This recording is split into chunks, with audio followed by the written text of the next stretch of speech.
有缘人，你知道吗？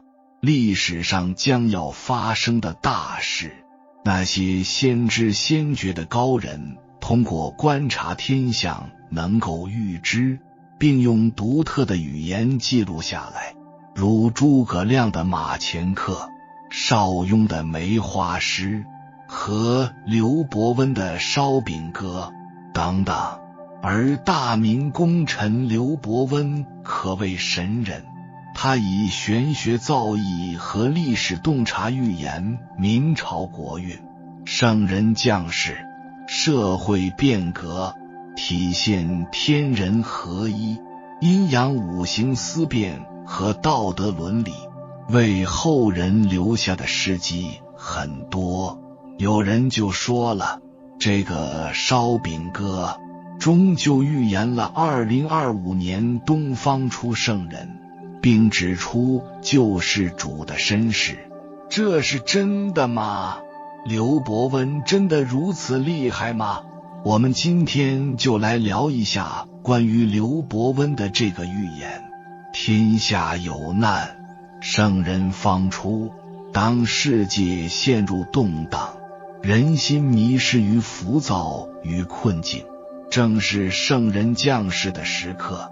历史的长河无数次证明，当天地气数大变之时，圣人应运而生，为世人指引方向，化解灾厄，重塑秩序。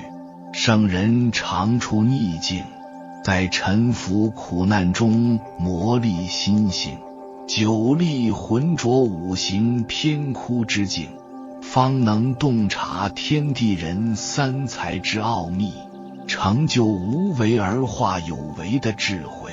圣人的经历如炼狱，其所求皆无所得，其所执皆遭毁弃，其所爱皆被夺走，一次次跌入深渊，一次次痛彻心扉，却也因此生出法心，照见众生疾苦，与天地同悲，与万民共苦。圣人的命运并非一帆风顺，而是历经千锤百炼，在痛苦中觉醒，在磨难中淬智，直至一切执念破碎，超脱小我，方能通达大道，心怀天下，愿为苍生谋福祉。当今世界风云变幻，国际形势错综复杂，正值天地变数之时，天道降下道劫，以激发人类的觉醒。在这一时代，人类业力浮现，个体小我被天道之气数裹挟，若人们执着于旧有思维，不愿改变，便会陷入混乱与痛苦，形成恶性循环，导致更大的劫难降临。唯有顺应天道，破除僵化之认知，方能度过此劫，走向更高层次的觉悟。过去的气数、思维模式已不再适用于当下时空，若执意不变，只会被天地大势所淘汰。天道降下劫难，不是惩罚，而是为了粉碎人类固有的错误认知，迫使众生在苦难中反思，回归本真。圣人愿意走入人民之中，以自身之悟助人内省，找出根深蒂固的问题，以天道为指引，化解生命中的桎梏，带领众生走向新生。在天道考验之下，每个人都需经历4个阶段，方能完成蜕变。一、上上下下练心性。王阳明说，越是艰难处，越是修心时。艰难困苦，正是对心性的最好磨砺。向内寻求定力，才能真正强大起来。在苦难中磨练内心，经历顺逆皆不动摇，如金石百炼，去除杂质，铸就不动心，而如不动定根基，面对外界干扰，稳固自身气数，不受外境影响，进入稳固修行状态，水滴石穿，厚积薄发，耐着性子，稳住不慌，人生早晚有一天会实现一鸣惊人。三、五行有情和性命，万物皆有能量，你所看到的、听到的、感受到的等等，都包含着能量。这些能量无时无刻都在影响着我们的身体、思想和认知，调整自身能量，与天地五行相合，顺应大势而行，使自身命运与大道同频共振。四、天地人潮聚如一，天地与我共生，万物与我为一。中华民族历来崇尚天人合一，道法自然，追求人与自然的和谐共生，最终实现与天地同化，与万物和谐共存，达到大自在、大智慧之境。圣人之所以经历无数绝望，所求皆无的命运，就是为了完成从有我到无我的涅槃，成为天地之间的祥瑞媒介，化身天道的执行者。圣人之愿，乃是助千千万万志同道合之人，共同创建盛世，使天地祥和，使众生安康。当今世界邪魔横行，道德滑坡，正处于百年未有之大变局，所有人都在经历天道的考验，若能通过此考验，便能享受未来盛世下的福祉。圣人普度众生的宏愿，会感召天下有志之士，同心同德，共创未来。比如那些有良知、懂感恩、愿意帮助身边弱势群体的人，他们在苦难中磨练心性，练就如不动之心，进入大道初机。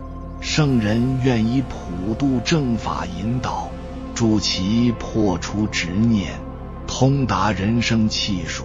比如那些念念为众生、心怀天下、有信仰、有使命的人，他们面对更深层次的考验，以使命为基，以大爱为辅，掌握天地人之气数，修炼自身，并在乱世之中以智慧化解灾厄，助众生渡劫。时不待人，天道考验降临，我们唯有精进修行，才能在邪魔横行、在世风日下的社会中安然立足。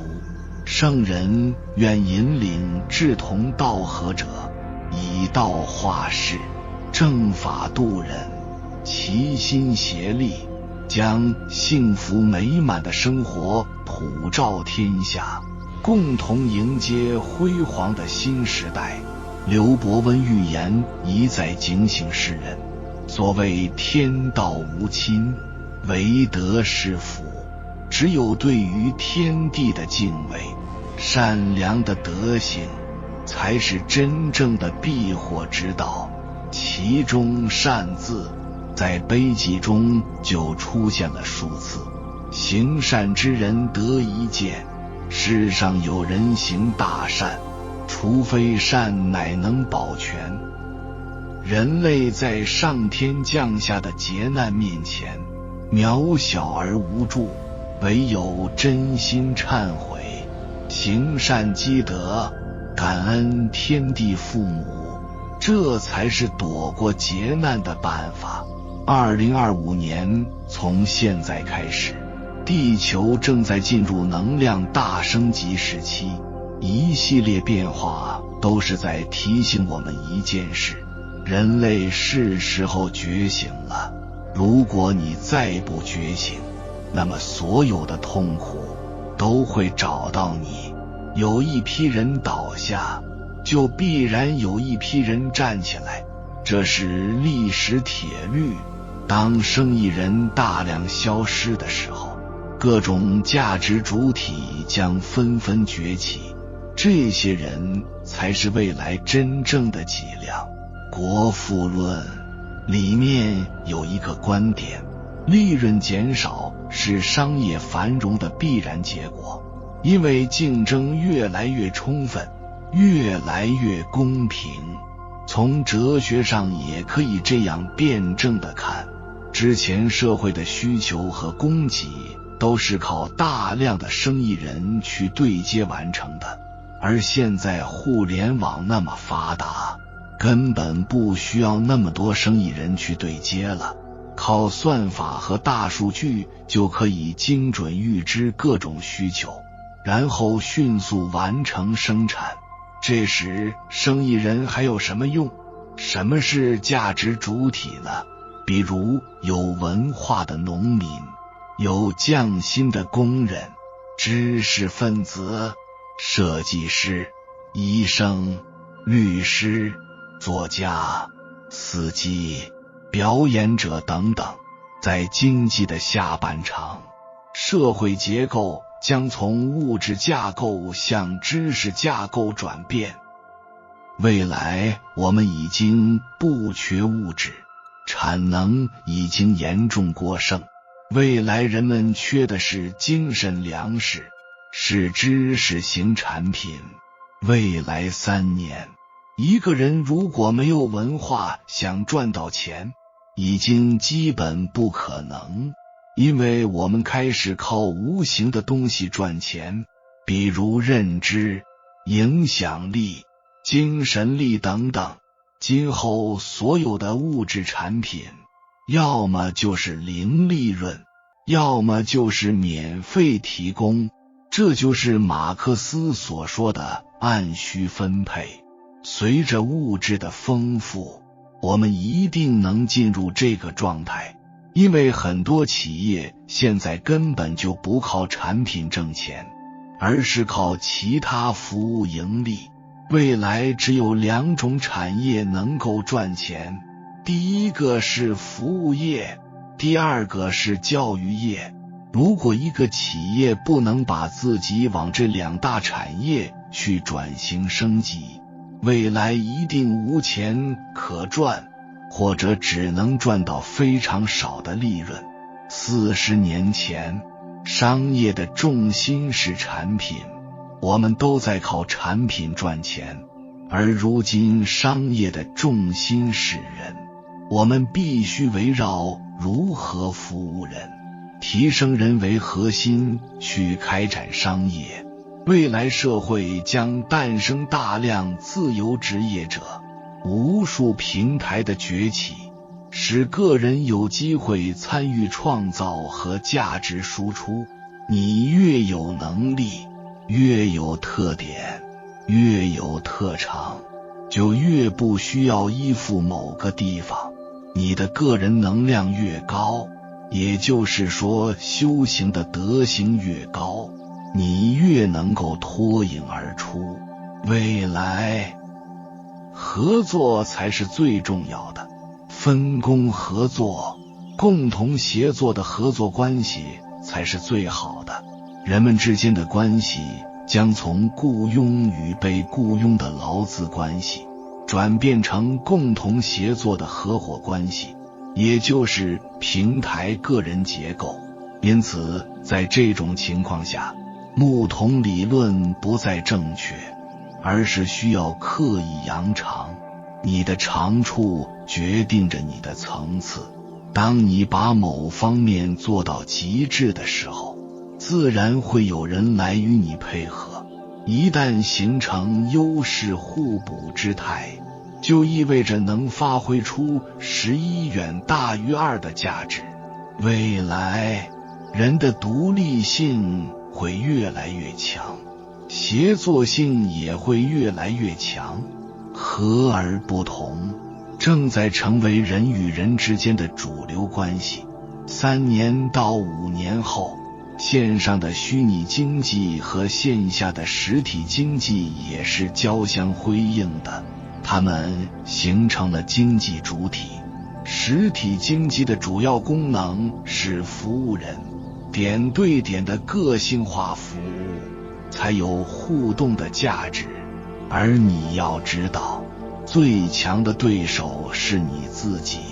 一旦战胜了自己，便如同跳出3界外，不在5行中，宠辱不惊。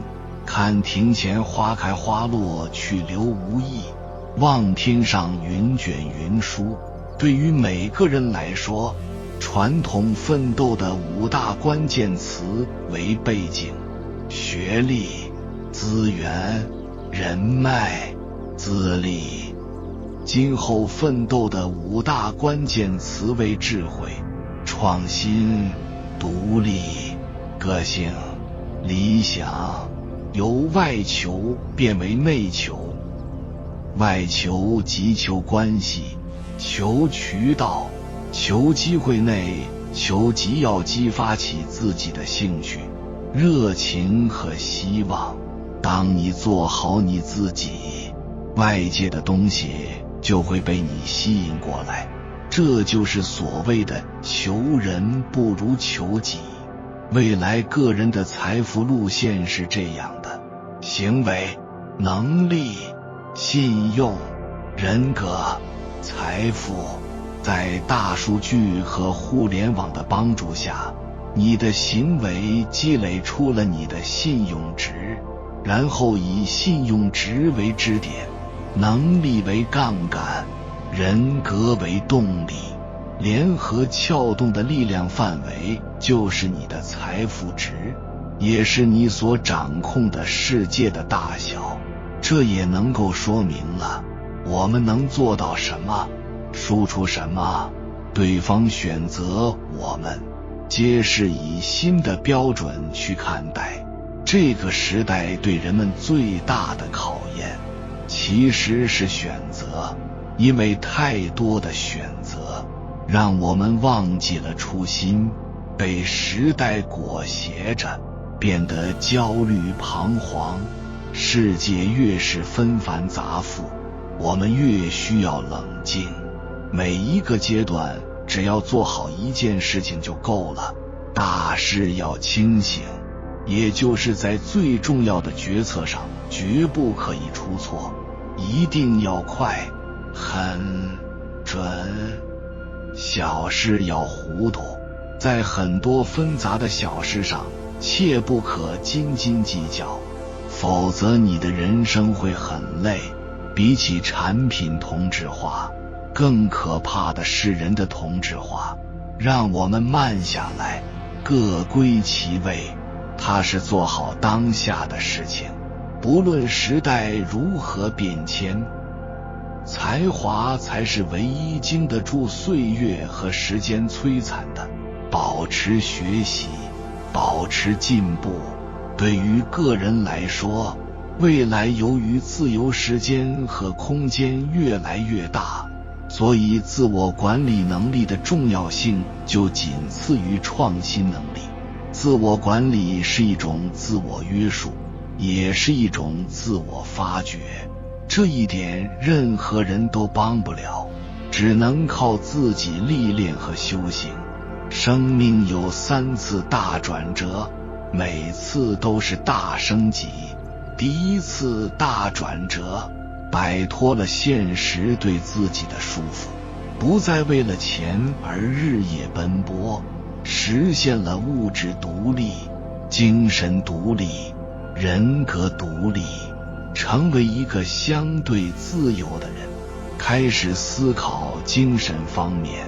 第二次大转折，发现了自己的天赋，找到自己活着的意义以及使命，就像刘翔找到跨栏，姚明找到篮球一样，满腔热情地投入其中，直至做出了不起的成绩。第三次大转折，看透了世界，生命得真相，走向了觉醒，开悟，得道，能够从高维俯瞰众生，宠辱不惊，看庭前花开花落，去留无意，随天外云卷云舒。每一次大转折都是生命自由度的升级。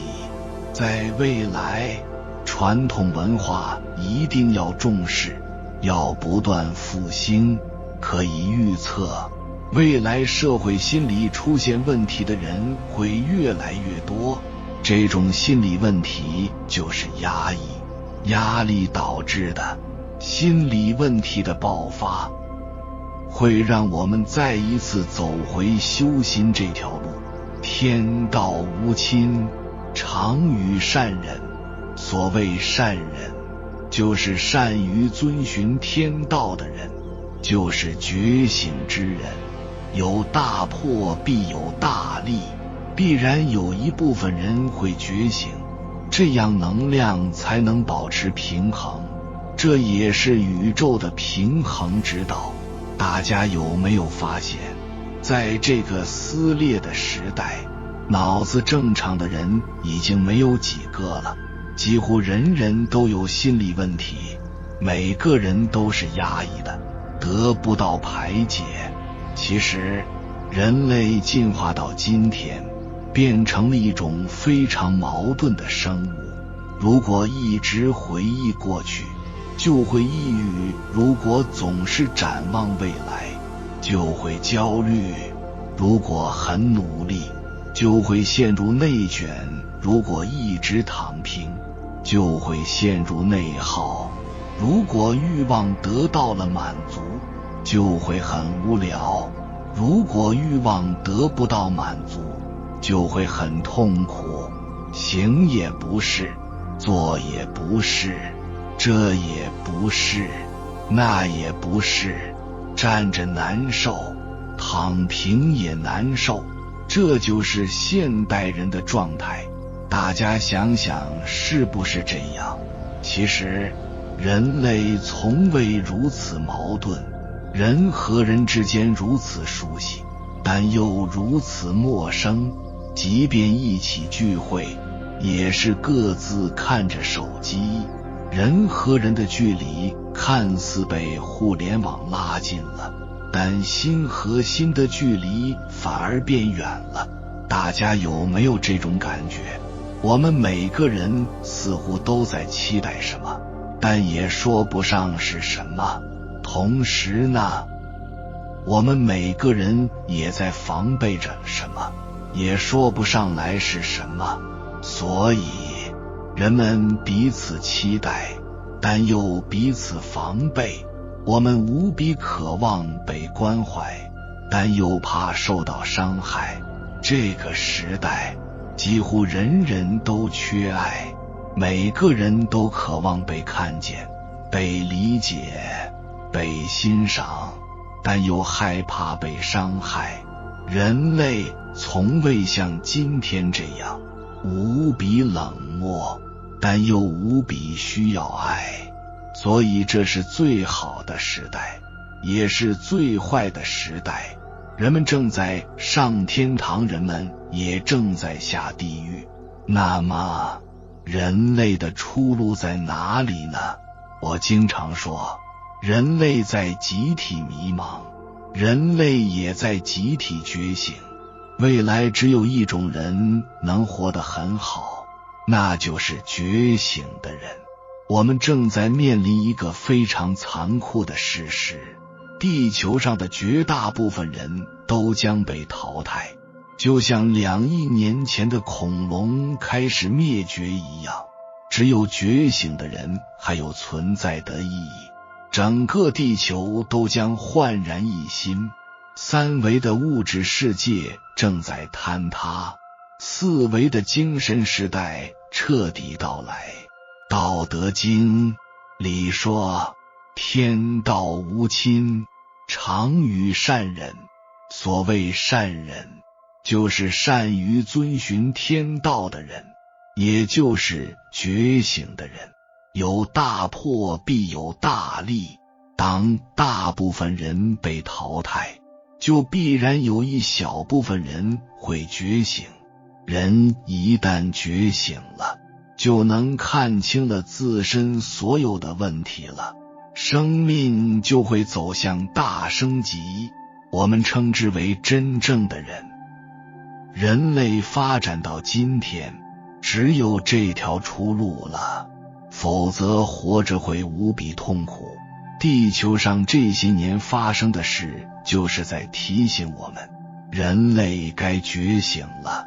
如果1年不够，那就用2年，2年不够就用3年，4不过3，3年还不行，那么所有的痛苦都会找到你，倒逼你觉醒。最后你还不能觉醒，那就自生自灭吧。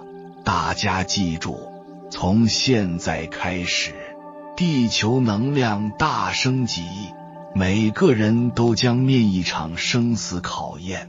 觉醒力才是未来一个人最核心的竞争力，切记这一点。这个世界上没有普通人，只有没有觉醒的人。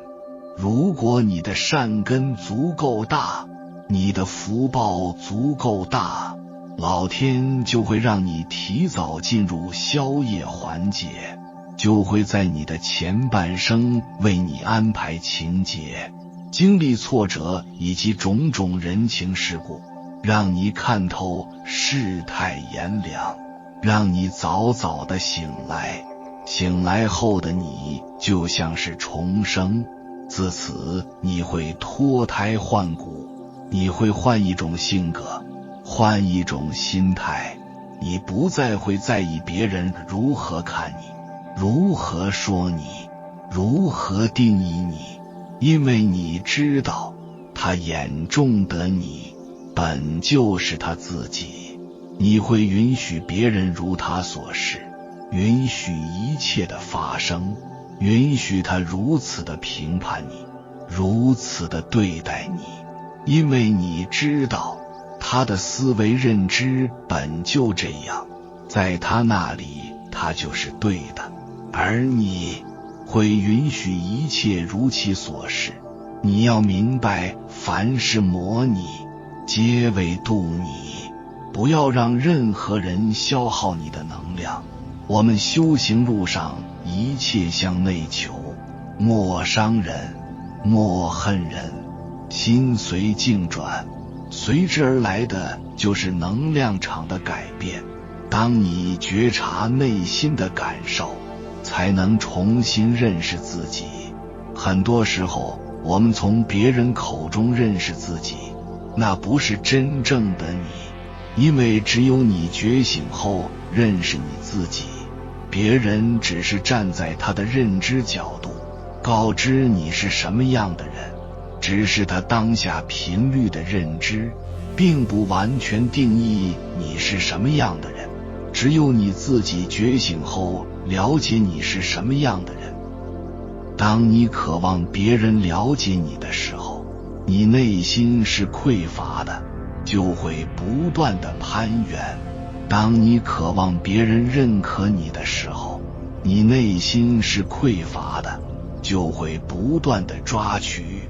当你渴望别人爱你的时候，你内心是匮乏的，就会不断的讨好。你不需要从别人口中了解你，你不需要从别人口中认可，你不需要从别人口中说爱你。真正觉醒后的你，需要你从内在探索了解你自己，真正觉醒后的你，需要你从内在探索认可你自己。真正觉醒后的你，需要你从内在探索说爱你自己。只有觉醒后的你发自内心了解你自己，只有觉醒后的你发自内心认可你自己，只有觉醒后的你发自内心说爱你自己。任何人都不能代替你，因为你是独一无二的。我们每个人都具有独立性，只不过我们头脑选择逃避，才会不断地违背自己的内心去合群，从而依附别人。我们要打破自己的原则。当你活活生生地被别人掌控，无法活出自由自在的自己。任何人都不能定义你是谁，也只有觉醒后的你自己定义你是谁，也只有觉醒后的你自己决定你是谁，也只有觉醒后的你自己选择你是谁。所以别人眼中的你是谁都不是事，你眼中的你是谁才是最重要。别人怎么对你，反映了他的内心。不要轻易被别人动摇你的心，这是一个很重要的道理。别人怎么对你，并不能反映你是一个什么样的人，而是反映着他是一个什么样的人，反映着他的内心。在人际关系中，尤其是重要的人际关系中，人们会忍不住把自己内心的痛苦投射到对方身上，结果令对方痛苦。我把这种现象称为人际关系中的污染，尤其是在和强者打交道的时候，很容易被对方的气势所压倒，让自己被对方的不良情绪所干扰，成为对方宣泄情绪的垃圾桶。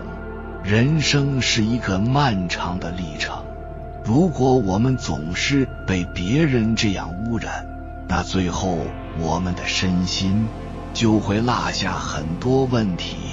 确实是这样的，别人对你的看法都是基于别人的思维认知，所以他怎么评价你，折射的是他自己，而非你。就像三毛经典的一句话，你对我的百般注解，并不构成1/1000的我，却是一览无余的你。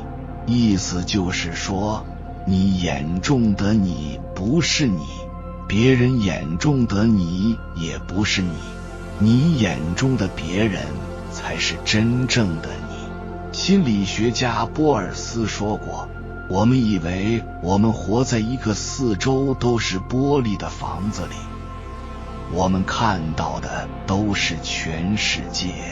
其实我们活在一个四周都是镜子的房子里，我们看到的都是自己。月有阴晴圆缺，真的吗？月亮本来就从没有缺过任何，要修的从来只有自己。他的眼里不是你，只有他自己。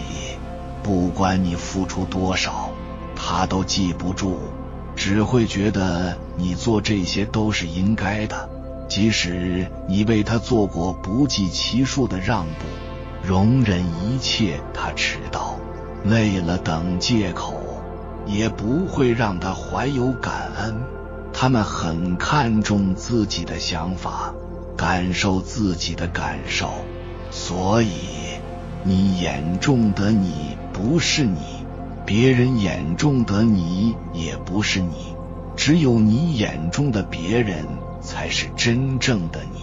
你所遇见的每一个人都是来度你的，愿你看见自己，照见智慧。当你的认知是什么，你的世界就是什么，因为你的世界其实来自你的认知，来自你的看法。如果你把你的认知和看法重新调一个角度，你的世界会变样。不要活在别人的眼光里，自己过得春光明媚，走到哪里都是鸟语花香。生活它永远都会发生很多很多让你不想发生的事情，它来到你的面前，潇洒一点，放松一点，要让自己的生命也好，生活也好，更有弹性一点，人生才不被辜负。你外面有多少不接纳，内心就有多少不圆满。我们生命中很重要的修行功课就是破幻，所有的幻境皆是因我们意念而起，越执迷越依赖，就会越感觉到真实，随之而来的就是痛苦，也就是功课的到来。人这一生是来认识自己，疗愈自己，超越自己的。如果悟不透，就会一直陷在自我折磨和内耗当中。所有发生在自己身边的事情都是自己思想积聚起来的投射，所以我们会遇见谁，经历什么事情，也与自己长期的思想有关系。如果你过得不开心，觉得周围的人不好，看不惯这个，指责那个，那么这就是你要修的课题。所有事情都有因缘果，不是这个人让你讨厌，是自己本来就有这个因，只是借助这个人体现出来了。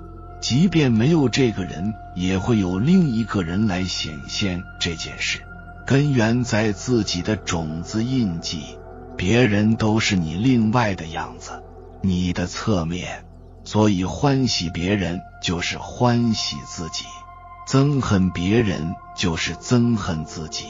他们都是一面镜子，你从镜子里面看到了你的一个缺点，就及时改正过来。我们要万分感谢镜子的呈现，才让你看到了全方位的自己，而不是看到镜子呈现了你的缺点，就对着镜子大发雷霆，恼羞成怒。我们不要太执着外面的一切，其实外在的世界就是我们内心的投射。当你给什么出去，什么就回到你自己身上。所有的发生的事，一切都是来成就我们。别人对你的看法，实际上是他的价值观在你身上的投射，而你对别人的看法，也是自己价值观对别人的投射。正如心理学家卡尔·荣格所说，我们所看到的外在世界的每件事，都是我们内心的反应。它像一面镜子，以你自己为视角，投射出世间万物的千变万化和与众不同。所以你的内在是什么，你的外在就是什么。当你经历痛苦后的觉醒，就突然明白了，之前被人无缘无故的批评和指责，被挑毛病，被苛责，本质上也是因为对方在把自己的内心投射到了我们身上，想进而宣泄情绪，影响我们，而我们掉在了投射性认同陷阱，还不自知。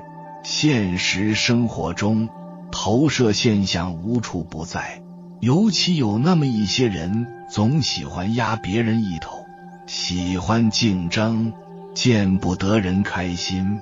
如果这个时候你感到受伤，那么本质上也就是在潜意识里认同了他人对你的投射，承担了原不该属于你的坏情绪和感受。当你明白别人狠狠攻击你的点，其实就是他自己内心深处最大的痛点。所以千万不要轻易共振别人的投射，不要因为对方的评价和看法就自我否定，怀疑自己不够好，怀疑自己是不是哪里做错了。当你明白了投射性认同，别人就很难伤害到你。如果你是一个在生活中特别在意别人看法的人，一定要明白，别人对你的看法和评价是他们自己内在的无力的痛苦投射到你身上的情绪，与你无关。坚持做自己就好。就像塞琳娜的一段话，不管别人对我的评价多好多坏，每天结束的时候，我都是光芒四射的。我一直坚持做自己，坚持成为自己喜欢的样子。有人诋毁就优雅应对，在讨厌的人面前也尽可能保持风度。这不过是因为我费尽辛苦才变得如此闪亮动人，我才不会因为他人一两句话就让自己褪色。我们要记住，你眼中的你不是真正的你，别人眼中的你也不是真正的你，你眼中的别人才是真正的自己。我们眼里看到的，耳朵里听到的，不一定是真实的。比如，为什么同样一件事情，在心情不同的时候，内心感受会完全不同呢？因为我们看到的所有一切，都是我们自己的标准和内在感受的投射。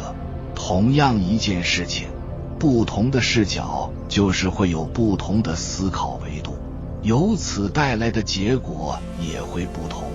这说明，所有我们所看到的东西，其实就是从你身上发出的一道光，照到别人身上之后又反射回来。其实这束光本身就是自己的，所以别人对我们的看法，也是他对这个世界的认知，也是他在世界上的映射。而你眼中的别人，是你看世界的观点，这才是你。人终其一生都是在和自己的感受相处，外界事物只是内心感受的反照，万物都是合一的存在。其实没有人在关注你，只有你在关注自己。大脑是投影源，我们眼睛里看到只是自我的意识投射。我们之所以在乎他人眼光，只是没有接纳自己。当你真正接纳了你自己，也就是接纳了他人。其实这个世界就是自己与自己相处，外面是没有别人的。你怎么看你自己，这个世界就怎么看你。愿你诚实面对内在的自己，坚定做内在的自己，接纳内在真实的自己，多关注自己的内在，少管他人的看法，修一颗刀枪不入的内在。有缘人，感谢你看到最后。如果今天的影片对你有所帮助，请按个赞给我响应，回复一句精进修行。愿你能成为第一批觉醒的人。还没有订阅频道的，请点击右侧的订阅按钮，与我们建立更深的连接。随缘加入会员，与同频之人共修福报，随喜转发，传播善知识，功德无量。